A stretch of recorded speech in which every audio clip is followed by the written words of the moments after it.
Hey folks, welcome back to the shop. What we have for you is an absolutely gorgeous specimen of a shotgun. This is a Remington 870. This is a Wingmaster variation. It is also, I believe, a trap variation. It's got the vent rib on it, mid bead. It's an earlier model, not an early model, but it is an earlier model.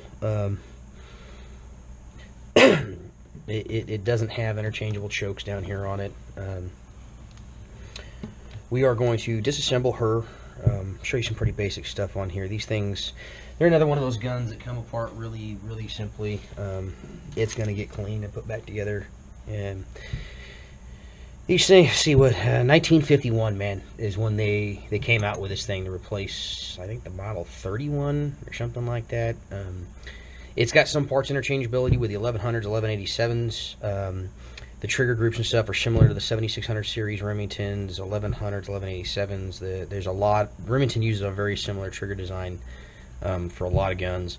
Available in 2 3/4, 3-inch, and 3.5-inch guns, and every variation you can think under the sun. The Marine Corps had one of these things from like the 60s to... I think they still have them in some of the armories now or whatever else, but they're like 21.5 inches and they hold 8 rounds. They've got a bayonet lug on them to hold the standard M16 style bayonets. Law enforcement models that early on, essentially, they just took they just modified Wingmasters and turned them into law enforcement models, and then they came out with a police Magnum specific variation of it. And that thing, there's a bazillion versions of it. They've got a new, what is it, the MCS modular combat shotgun, man, and I think it comes packed with like a 10-inch barrel, and then like a 14, a 16, and an 18, and all kinds of different stocks and pistol grips and shit like that. So if you want to do a tack stamp on one of those, man, you can get a hold of it. And everything from the nice, like this one, it's a high polished blue with the high gloss stocks on it. They did have kind of a satin stock set on some of the Remington 870s. Checkering is pressed in. This isn't cut checkering. They actually have a little roller that rolls over the stock or presses it in. Just about every version, man. The inexpensive versions now are the Express, the 870 Express. The high-end versions now are still the Wingmaster. So you've got everything from like $250, $300 the Express up to I think $600 or $700 for a Wingmaster. The new ones all have the rim chokes and stuff in them. 4+1 capacity on just about all of them, unless you've got a police or some sort of cool tactical version of it. But let's tear this thing apart, man, and we'll see what's going on, man. I'm gonna start just like any other shotgun, pretty much, man. You're gonna take your end cap here, mag tube cap, whatever you want to call it, man. It just spins off. From there, you can remove your barrel. Just kind of wiggle that guy out. That's pretty much all there is to this barrel. If it had interchangeable chokes, you'd want to unscrew that. Anytime you clean the gun, you want to take those chokes out and clean all that crap out of the threads so they don't rust up in you and get stuck, or rust up on you rather and get stuck. But that's literally it for the barrel, man. We're going to take our block here and a punch. Typically these trigger pins here, you can't confuse them. They go in either direction, left or right, right or left.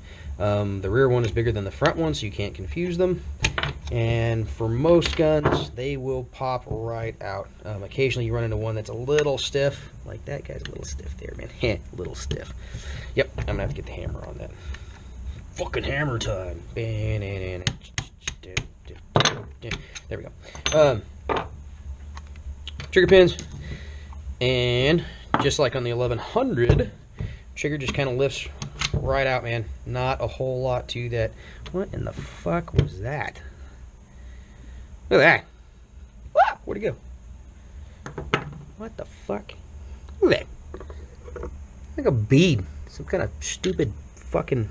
Looks like a fish egg, man. That was inside the action. What in the fuck? Man... People bring some weird shit, dude. I mean, I found feathers and all kinds of other crap like that inside of these guns, man. Like pretty much any shotgun, but I've never seen a damn bead. What the fuck is that? Maybe that is some kind of fish egg, man. Seems to be like plastic. I don't know. We'll figure that out. What the fuck? Yeah, get off my hand. There, fuck. punch you away here, man.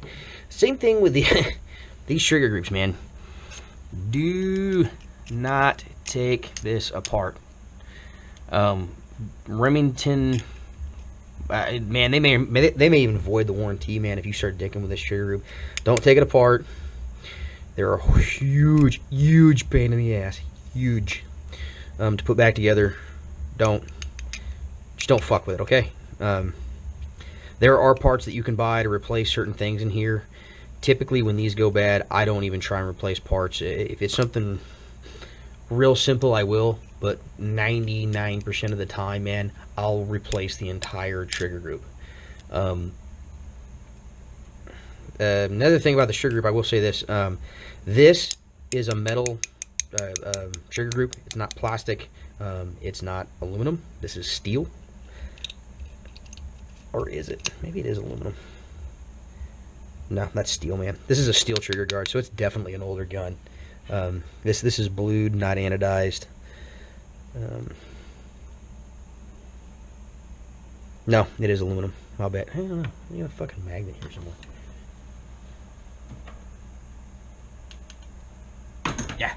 Yeah, it's aluminum. It's aluminum. It's anodized aluminum, but still way better than new plastic shit, man. I don't know if they ever had steel trigger guards. Maybe they did at some point, like early on. I think they did, but yeah, aluminum. My bad. Retard. Fucking.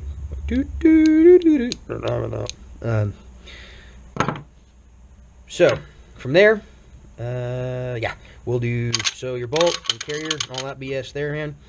There is 2 shell latches on this, just like the 1100 as well, except this side one, this one, it doesn't slide up and down. They both go in and out. Ran by the slide arms. Yeah, those would that's what make them fucking things move. The slide arms. But you have to push both of them. You have to squeeze them in. You can see there's a little bit of room. There's a little bit of room in there for me to get in and pull these things apart. I think my camera's about to fucking die. Hold on a second. Okay, so apparently I forgot to plug my camera in and charge it for this video, like a dumbass. These cameras just sit in my toolbox until I need them. I actually got 2 of them. I run, if you're curious at all, man, I run GoPro sessions. One is on loan from a friend of mine who has just never asked for it back. I've offered to bring it to him. He said, fuck off. And the other one I bought at a pawn shop, like, stupid cheap. I think I paid like 50 or 60 bucks or something with it, with a bunch of mounts and stuff. But anyways, yeah, it was a dying on me. Really shitty battery life. I mean, you know, you don't use the thing for like a week and a half, and then, you know, you film what, like 4 minutes of shit and it dies. What the fuck? Oh, the cases on those things, those GoPro Session, the little body thing that holds it for all your mounts, man. That plastic is fucking garbage, man. This one is sitting on a broke mount. I just kind of had to like rubber band together just so I could film this. But I have on order 2 CNC aluminum mounts for it that hopefully won't break. Kevin, if you're watching this, sorry, dude, I broke your shit. But I'm replacing it with better stuff, so suck a dick. Anyways, push. Let's see that one in. There you go. Yeah, left side. Push that in, and that slides up. You want to tilt that up, because if you do it when it's like sideways, all this shit's just gonna come falling out when you do it. Action arms here. They're pinch welded to the steel tube body here, and there's a nut. Not that kind. Dirty son of a bitch. There's a nut and a special tool you've got to have to unscrew that nut, and then you can pull this wood off. I typically don't pull it off because it's a pain in the ass, so we'll leave that over there. I hand scrub those and clean them. The bolt and your bolt carrier. There's nothing on this to take apart, man. It's just there. However, the bolt you can take apart. This one's dirty as shit, but whatever. That's why it's here. I'll take this apart. I'll show you some things about the stock too. So we're going to set this aside for a little while so I can work on this. The firing pin is sprung. It's held in by this big fucking pin right here. And your locking lug, which is what that guy is there, that's your locking lug or whatever, is retained in there by the firing pin. You have to pull the firing pin to get that bastard out. So we're going to, let's see, where's my 3-hole stuff? We'll go right there. Punch, and sometimes these things are fucking in there. So I just go to the big hammer right from the start. There we go. And firing pin went shooting across the fucking bench there. Keep in mind that will happen. Not common. Usually they stay in, but there's that. There's our fucking locking block and the rest of our bolt. There's your little pin. Put the hammer away. We'll put our fucking punch away. The extractor on this guy here is just fit in kind of a use the screwdriver for this. That spring and detenty thing there. It just pulls out basically. Unlike some people.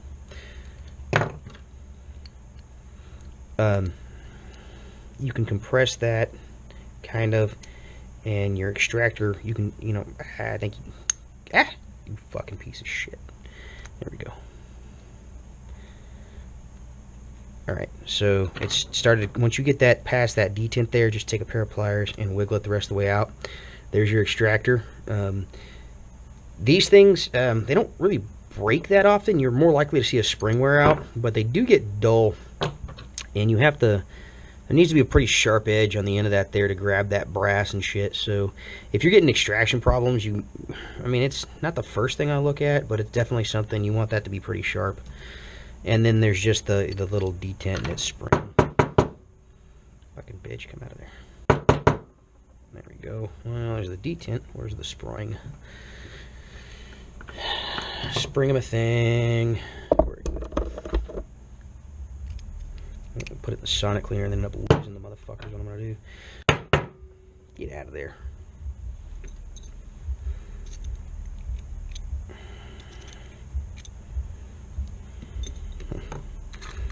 Man, nothing can ever go easy for me on camera. What the fuck over? There we go. Ha!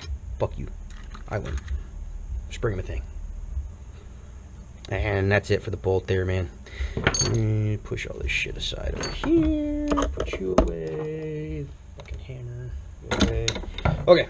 The next thing here, we have the magazine retaining cap here. And you can just pry this thing out, man. Don't... It will go springing right across the shop, man. This is like take your eye out level spring stuff. So make sure you're holding on to that guy and retaining it, and don't let it go shooting across the shop. It appears as though this mag spring's a little weak, man, or a little short. I'm not sure which. No, that's about right. I expected more springy out of it. It didn't come out, so. That may be on its way out, man. These mag springs do give up the ghost, and quite often, or more often than people think, and that's on all shotguns. Good old steel follower. Yeah, that's what that guy is. It's a follower. That's it. Nah, let me pull the stock off here. God damn it. Don't pull this mag tube out, man. It's soldered in there. It does thread in, but it is also soldered in, and you will fuck shit up. Your ejector on these here are actually, I don't know if you can see that or not. They're really prevalent. You can see them on the Wingmasters. Yeah, they're right there. There. See that little circle right there? That discolored circle? That's the steel rivet that holds in that ejector. And you can have those replaced, but you have to re-rivet all of this bullshit back in, and then you have to smooth it all back down after you rivet it in, and then you have to refinish the gun. So it's quite pricey. Typically several $100s because you have to refinish the gun. Buttstock, a couple of screws. Come out there. And go in this hole. Let me screw this hole, or unscrew this hole. Hole. I like money.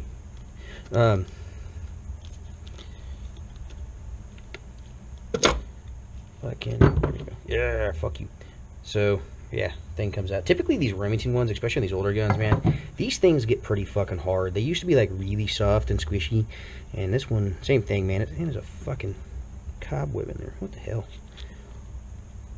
Fucking spider living in there, dude. That's fucking amazing.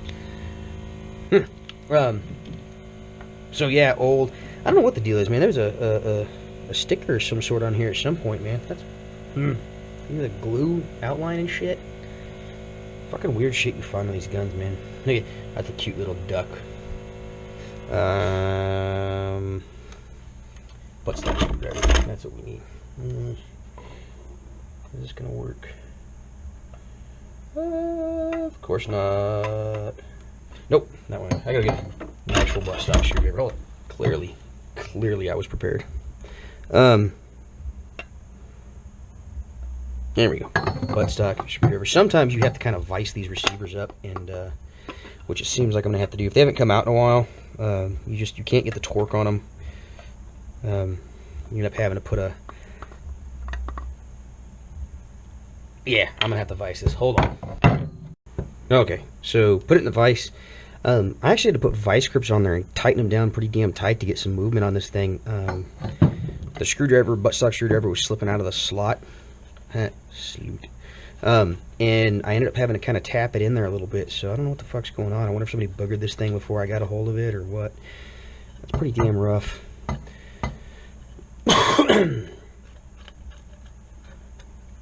Almost. Come on, guy.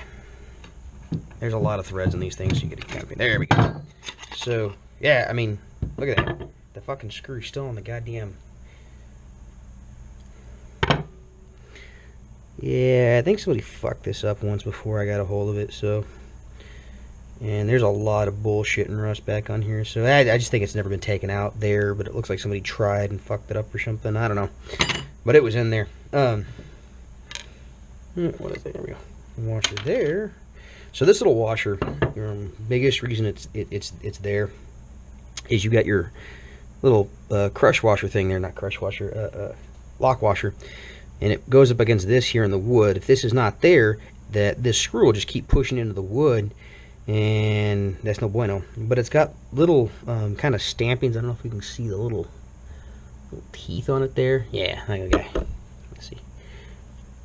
Right there. If you can see the little teeth and stuff on it, that bites into the wood so this thing doesn't go spitting a thing on you and shit. Not sure why that matters, but it's there. This steel spacer here, this is only required for the wood stock guns. If it's synthetic stock, you don't need this spacer. But if it is a wood stock, you absolutely must have this spacer or it will break the stock. Not, it may break the stock, it's a possibility it will break your stock. So, don't lose this guy. There's plenty of them out there, there's plenty of replacement parts for these guns or whatever else, just don't fucking lose it. It's really all there is to it. This little tit here that the buttstock screw goes into actually unthreads from the receiver. No reason to do that whatsoever. We're just going to scrub the shit out of this gun, and then I'm going to put it back together for you. Alright.